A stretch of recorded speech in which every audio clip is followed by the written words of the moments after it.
Hello, friends. Today we are at Marva Studios and we have with us a very talented and handsome actor, Najeem Khan. So let's ask Najeem sir about his journey as an actor. Uh, Thank you so much for the interview.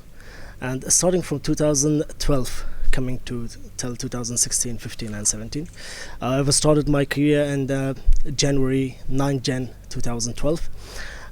There was a day because you have to start from somewhere. As a model, you have to start. The first step will be on there. तो 2012 के साल में 9 जन में हमने एक Facebook का competition हमने ज्वाइन किया था, जहाँ पे डिक्सी स्कॉट का जो इनरवेयर था वो ख़रीद के और उसके साथ फ़ोटो लेके फेसबुक पे डाल रहे हैं. जिनके ज़्यादा लाइक आएगा उनको मौका मिलेगा सलमान सर से मिलने के लिए. तो लकीली वो कंपटीशन हम जीत गए और 9 जन 2012 को सलमान सर से हमें मिलने का मौका मिला. एंड फ्रॉम देन हमें जो ये एक जर्नी था, एक रास्ता था, हमने ये सोचा नहीं कि शुरू में ही हमें बड़े बड़े जगह मिले. हमने ये सोचा कि जब तक हम छोटे स्टेप्स नहीं लेंगे तो हमें बड़ा जो मंजिल है वो कभी नहीं मिलेगा. तो एक छोटा स्टेप लेके के लिए हमने मॉडलिंग स्टार्ट किया. चाहे शर्ट्स का था, चाहे टी शर्ट्स का था, चाहे हर एक ब्रांड का था, शेरवानी का था, हमने कर लिया.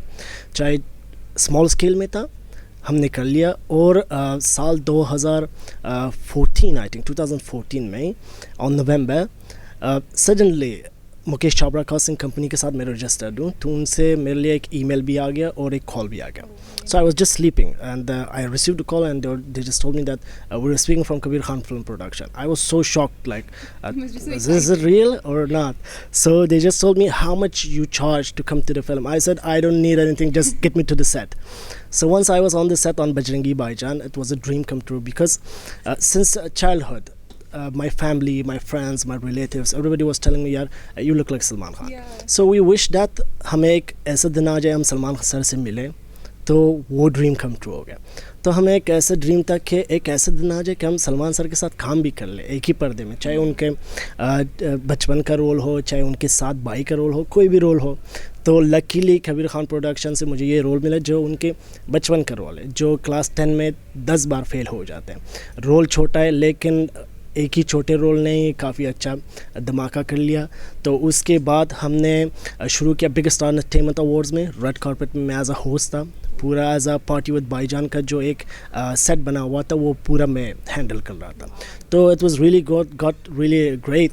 And after that we started to doing an ads we did for the Dubai parks and we also did one ad for Afghanistan. हमारे अफगानिस्तान से एक चावल का एड आया यहाँ इंडिया में, जो हमने एक इंडियन विजडम आर्ट प्रोडक्शन के साथ हमने उसको शूट किया and that went very well. और आफ्टर दैट हमने स्टार स्क्रीन अवार्ड्स किया जो फिर से रेड कार्पेट था और यही बॉम्बे के अंदर था और दिसंबर 2016 में था. तो हमारा जर्नी शुरू से लेके अभी तक मैंने अपने पिछले इंटरव्यूज़ में भी बोला था कि अगर किसी को शुरू करना है कुछ चीज़, किसी चीज़ को आप दिल से चाहते हो तो आपको धक्के मिलेंगे, आपको फेलियर्स मिलेंगे, आप 10 बार गिर जाओ, 9 बार गिर जाओ, लेकिन ज़रूर आप उठोगे और ज़रूर आप आगे बढ़ोगे. And I always tell my friends, I always tell my family that nothing is impossible. कुछ भी इम्पॉसिबल नहीं है इस दुनिया में, लेकिन अगर दिल से चाहोगे और if you can dream it you can do it. आप सपना देखो, ज़रूर देखो. हर एक इंसान का हक़ है जो वो कुछ भी सपना देख सकता है, लेकिन अगर उसको आप दिल से चाहते हो तो दिल से उसके पीछे पड़ जाओ. तो आप जाओ, हाँ बिल्कुल, सारे कायनात मिल जाएंगे आपके साथ. और आप एक दरवाज़े में आप जाओ, नॉक कर लो, 2 दरवाजे में, 10 दरवाजे में जाओ, आपको शायद धक्के भी मिल जाएंगे. I just don't want to mention the set but I been मुझे धक्का मार के निकल गया सेट्स में से. तो लेकिन फिर भी मैंने हार नहीं माना है. मैंने कहा इट्स फाइन, क्योंकि अभी शायद मेरा टाइम नहीं होगा. जब हम पहले बार सलमान सर से मिले थे तो हमारे फ्रेंड्स थे, हमारे फैमिली थे, सब थे. तो वो ये बोल रहे थे जैसे तुम मिलोगे तुम्हें मूवीज़ मिलेंगे, तुम बहुत फेमस हो जाओगे, ये सब. लेकिन उनके मिलने के बाद मैंने ये सोचा कि नो, मैं कैमरे के लिए रेडी नहीं हूँ अभी. मैं शूट्स के लिए रेडी नहीं हूँ. मुझे कैमरे के साथ कोई भी रिलेशन नहीं था. I wasn't so much mature enough to go to the movies and all. लेकिन अभी मुझे जब ये रोल मिल गया और 2 साल निकल गए उस बात में से, और फिर मुझे बड़े बड़े स्टेज मिले परफॉर्म करने के लिए एज अ होस्ट, तो मुझे तब यकीन आया. I can see that confidence now. Of course because big star entertainment awards हो रहा था, मैं वैनिटी वैन के अंदर था. तो मैंने रेडी हो गया, मेकअप हो गया, सब कुछ हो गया। तो जैसे ही शुरू हो गया, एक नॉक हो गया दरवाजे में, उन्होंने कहा Nazim come to the stage, और शुरू हो गया। At that time I was just shivering. मैंने कहा यार ये तूने क्या किया, अगर तुम अभी स्टेज में जाओगे क्या बोलोगे, क्या करोगे। और मैं बिल्कुल शॉक हो गया, मैं चुप हो गया। तो मैं अपने दुआ पढ़ के मैं स्टेज पे निकल गया, एंड जैसे ही मैंने अपनी दुआ पढ़ के वहाँ गया, मेरा शो बहुत ऑसम गया, आई डिड रियली ग्रेट। लेकिन एक भरोसा नहीं था, जब तक अंदर से आपको वो आवाज़ सुनने को नहीं मिलेगा कि यस आई एम रेडी, अभी कुछ भी हो जाए आप रेडी हो, हम कर सकते हैं। आप चाहे शूट्स हो, चाहे फिल्म्स हो, चाहे कुछ भी हो।